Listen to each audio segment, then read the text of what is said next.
disguise your head. Right. Ghostwriter is brought to you in part by Nike. Additional bucks that keep our team supreme come from public television viewers like you and me. The Corporation for Public Broadcasting. The John Dean Catherine T. MacArthur Foundation. The Pew Charitable Trusts. And the U.S. Department of Education. Bet you can't say it all in breath. I bet you can.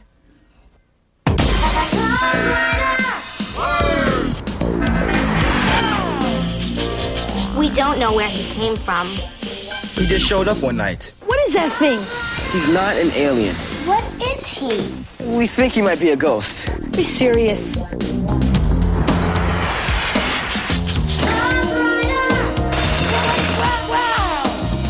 You can see that? He wants to be friends with us.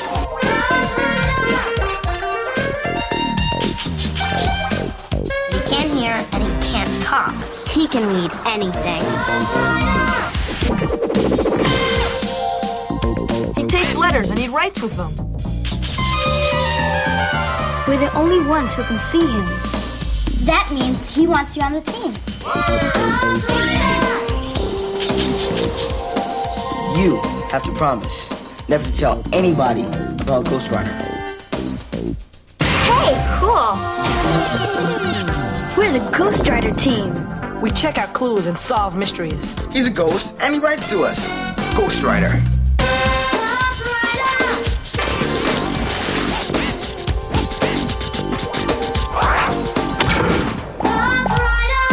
Ghostwriter. What a trip.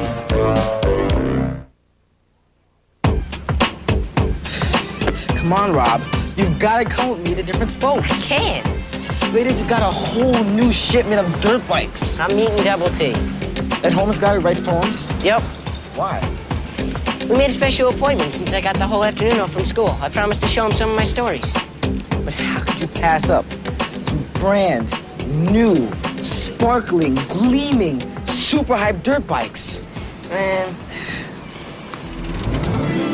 Oh, no. Oh, man. What happened? Where's double T? Maybe he forgot. No way. It was his idea to meet today. Look at his stuff. Look at this. Whoa, Ghostwriter. What is it? Double T's book. The one he wrote all his personal poems in. The stuff he didn't sell. Shit's messed up. Something bad happened. Double T's in danger. Look at his card. His book of poems is ripped up. His card's turned over. Oh. And look at this. Maybe he broke it trying to defend himself. Mr. Mayron, excuse me? Oh, hello. Have you seen Double T today? His stuff's all right. It was like that when I opened this morning, and he was sitting there in the middle of it. I asked him, what happened? But he wouldn't talk to me. Why not? But you know, he's been acting nervous lately, not talking too much, always walking around like someone was about to sneak up on him. Excuse me. What if someone was after Double T? We gotta go back to my place and see if we can figure this out.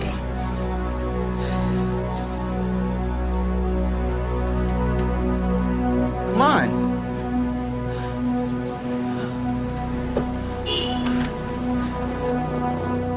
If someone or something did get Double T, how would we know?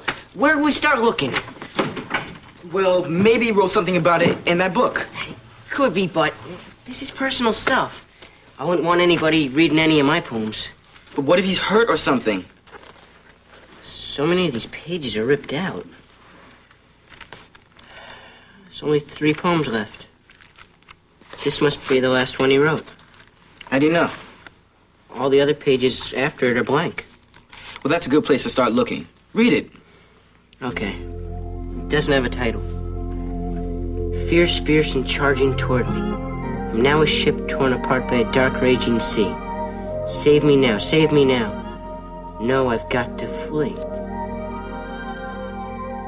Whoa. Double T told me he puts a piece of himself into every poem. This sounds like he's scared. Yeah. And that last line? No, I've got to flee. He could be running away from something. This clinches it, Jamal. He's in trouble. Yeah. We've got to rally. Get the team to help. Now, why would they care? Hey, you care about this, right? Oh, yeah. And so do we. Come on, man. Take a shot at it. All you have to do is write Rally J, so that people know to come to my house. I've never called a rally before. Hey, go ahead. 7 heads are better than 1. 7? Yeah, Ghostwriter.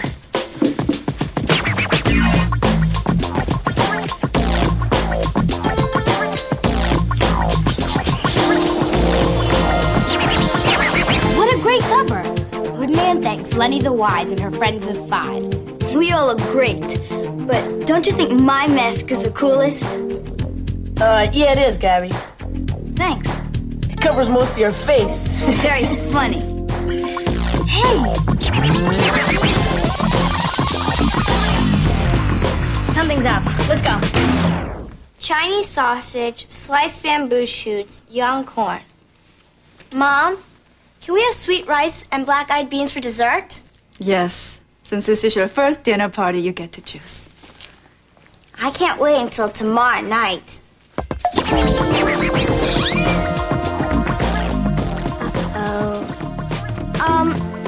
I forgot I was supposed to meet my friends this afternoon. Tina, we got a lot of shopping to do for your dinner party. I know. I'll call them and tell them I can't come. Go ahead, but hurry.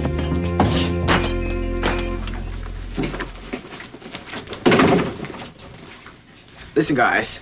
Rob called this rally. All right, Rob. That's great. He needs our help. Maybe I shouldn't have. I mean, I'll just go. Well, go on, man. We're all here now, so go ahead. Okay. Well, I'm looking for my friend. I think he's in some kind of trouble, and he had to run away. Who is he?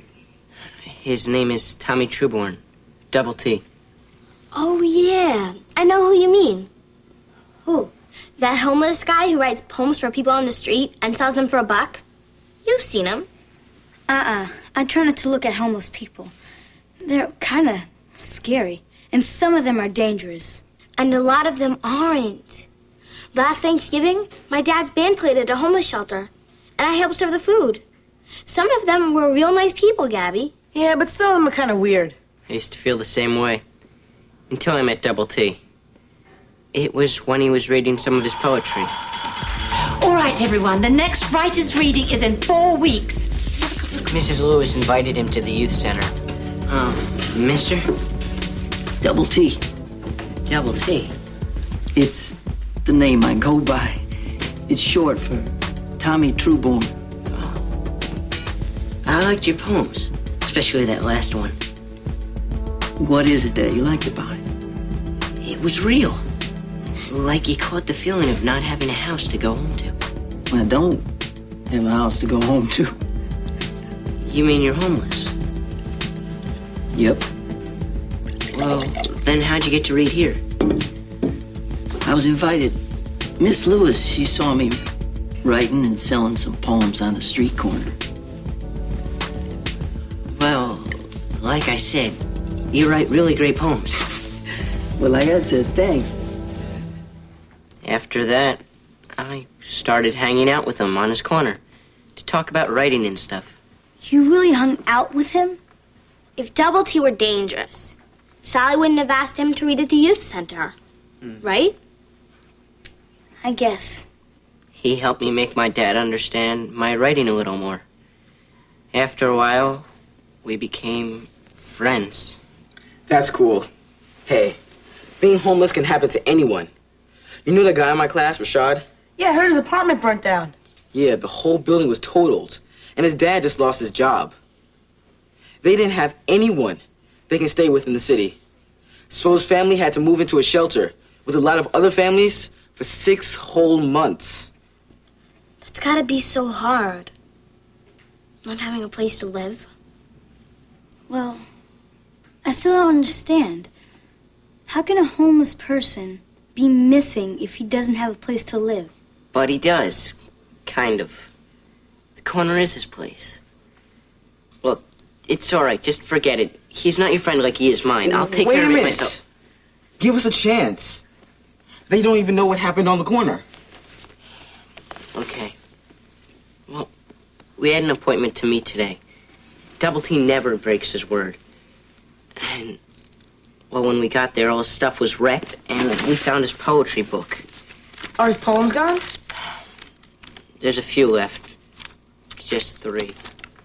Look, we think that Double T's in serious trouble, and Rob needs our help to find him. All right, I'm in. Me too. Gabby? Okay, I'm into. Told you. So, where do we start? Well, we are looking for clues in the 3 poems that are left. Let's go up to my room, take another look, and start solving this case. We'll need another copy of the poems. I've got my casebook. Okay. Great.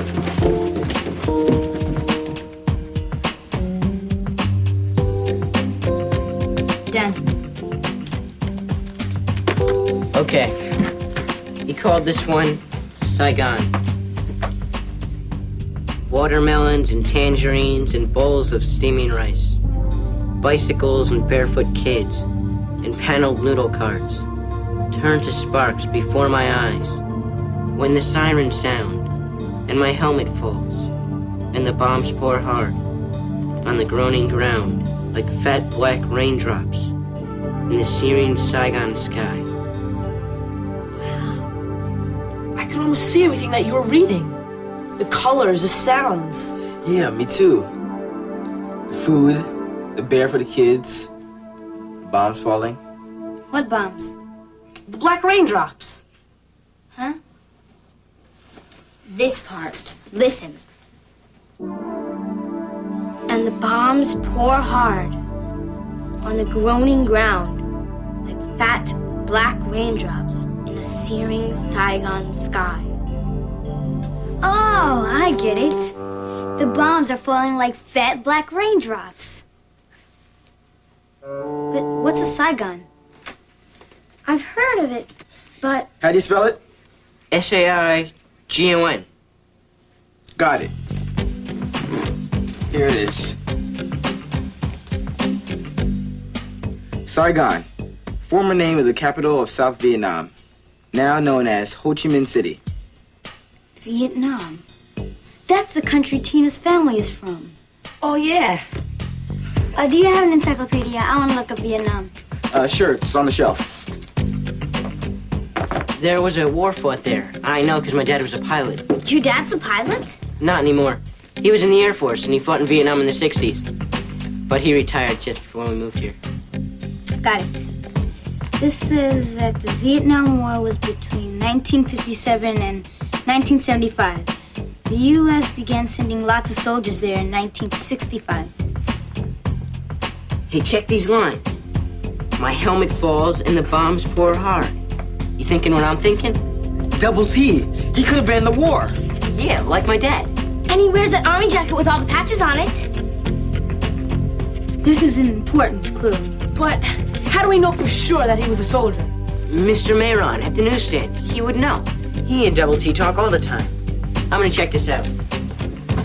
You know what to do if you get a lead. What? Call a rally. Right. Well, hello, dog. You must belong to the new folks here. I'm C.C. Jenkins, and I'm going to be delivering your mail. Okay, I'm just gonna come... Whoa! Stay! Now look, Blondie, I've been delivering mail for a lot of years, and no dog, large or small, has growled me out of the yard. Even the Dworkins, Doberman Pincers like me. Just ask them. Okay, so polite conversation isn't getting that tail wagging. How about some goodies? Oh, you're not mad about liver kisses? I've got something that always works. This never fails.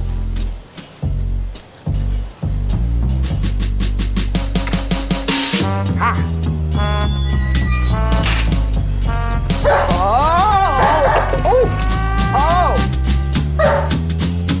Now I got you, you mangy, yellow, flea-bitten bag of dog breath. Now I know your name. Goodbye, Winston. You haven't seen the last of C.C. Jenkins' letter carrier extraordinaire.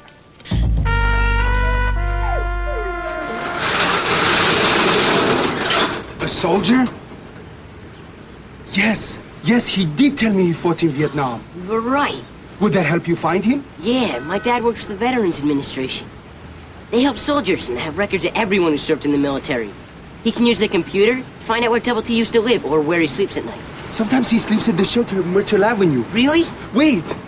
I don't think they open until after 6. Well, I'll check with my dad first at the VA, and then I'll see if I can find Double T at the shelter. Thanks. Bye. Good luck. This next poem is called To the Light. And it talks about Double T's corner, so it might have more clues. Let's see. My corner's grown into a jail lined with cold, thick cement. What a way to feel about the place you live. Or sort of live. A jail made of cold cement. Whew. And so I bang and I bust and I break my way free. It sounds like he wants to get out of it. It's intense. Beam myself toward a light at the long tunnel's end. Lay a flame near sacred names. Lonely letters by the sea cry out to me. That part about banging and busting free, it sounds like another poem about running away. Where would he go? It says, toward a light at the long tunnel's end. But where's that? I'm asking Ghostwriter.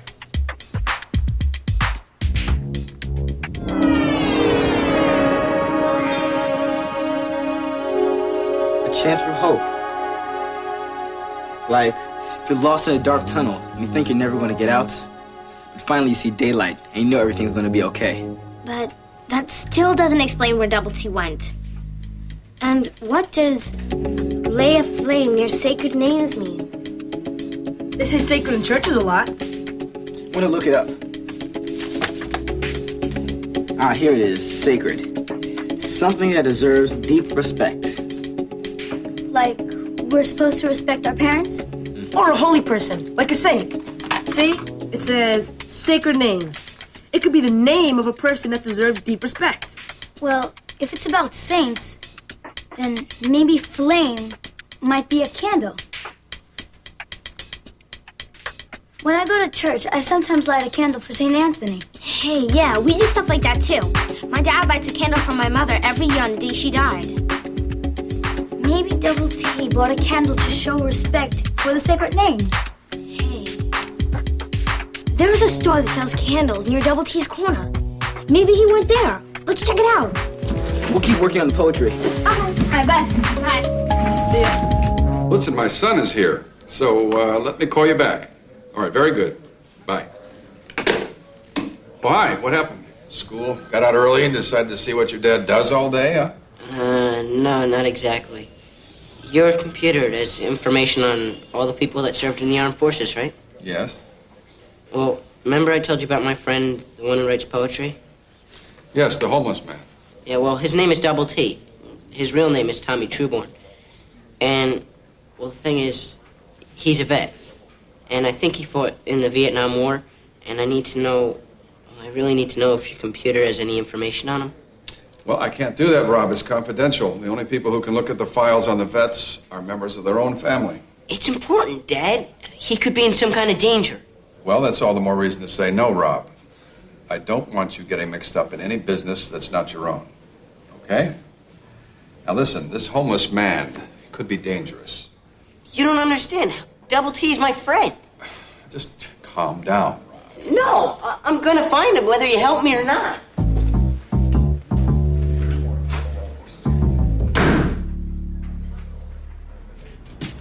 The guy at the candle store is no help at all. It's not his fault. Double T just never bought a candle there. Well then, if flame isn't a clue to candle, what else could it be? Lay a flame near sacred names. Let's ask Ghostwriter. Good idea.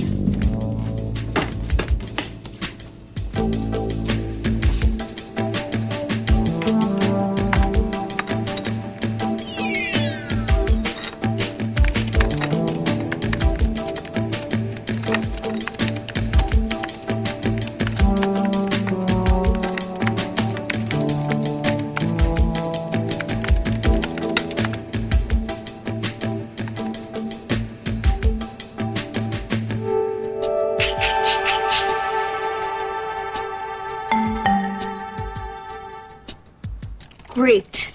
A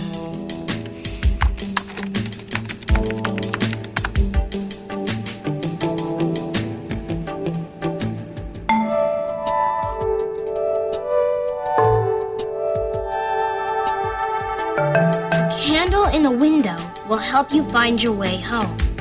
But Double T didn't buy any candles. And he doesn't have a home. I know, but I think Ghostwriter knows how he feels.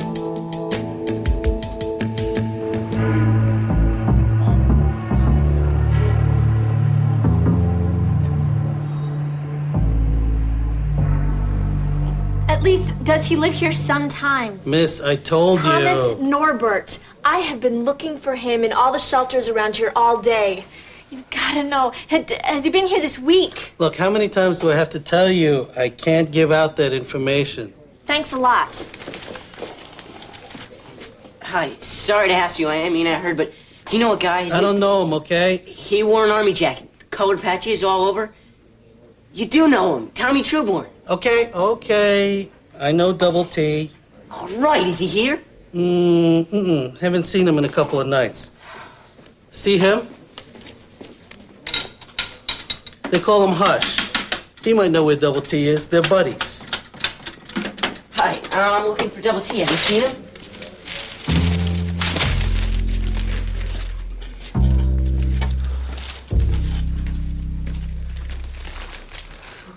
That's why they call him Hush. He doesn't say much at all.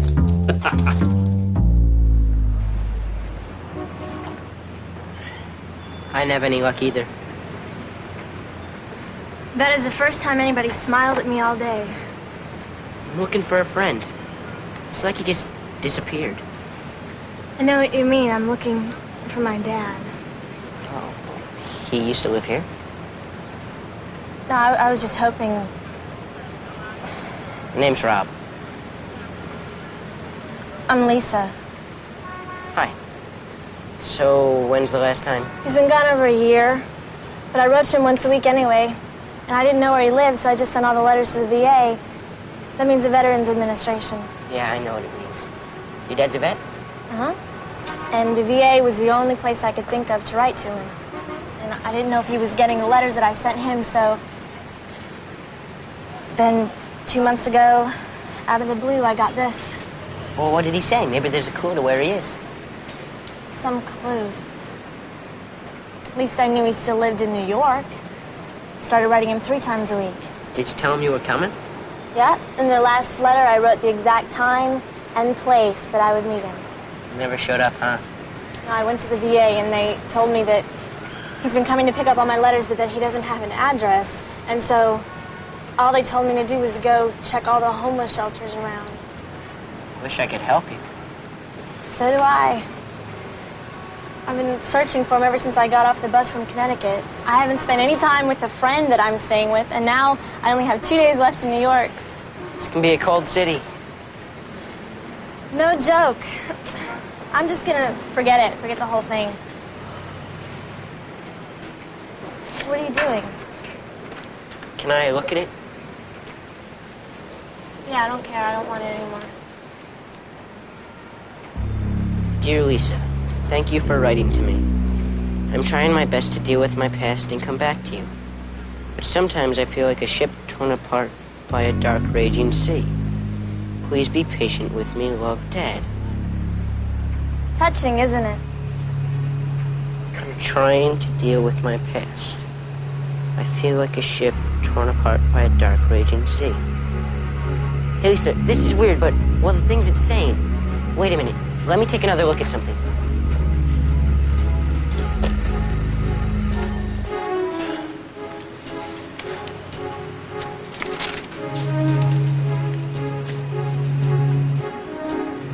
Hey, this is something. What? Well, the guy I told you I'm looking for. One of his poems has the same words as the postcard. Both of them say a ship torn apart by a dark, raging sea. Here and here. Love, Dad. Lisa, what's your father's name? Thomas Norburt. My friend's name is Tommy. Tommy Trueborn. He people call him Double T. Did you say your father was a veteran? Yeah? He didn't fight in Vietnam, did he? Yeah. Why? Well, the guy I'm looking for, he's a Vietnam veteran also. Wait a minute. Norburt. Hey, look. They have a lot of the same letters. T, R, U. They have all the same letters. Yeah, but they're scrambled. Like someone used the same letters to make up a new name. What are you getting at? Well, Double T's poem and your father's postcard. They both talk about feeling like a ship torn apart by a dark, raging sea. Both are Vietnam veterans. Your father's Thomas Norburt. My friend is Tommy Trueborn, you think? Oh, get serious. I am serious. I think Double T's your father.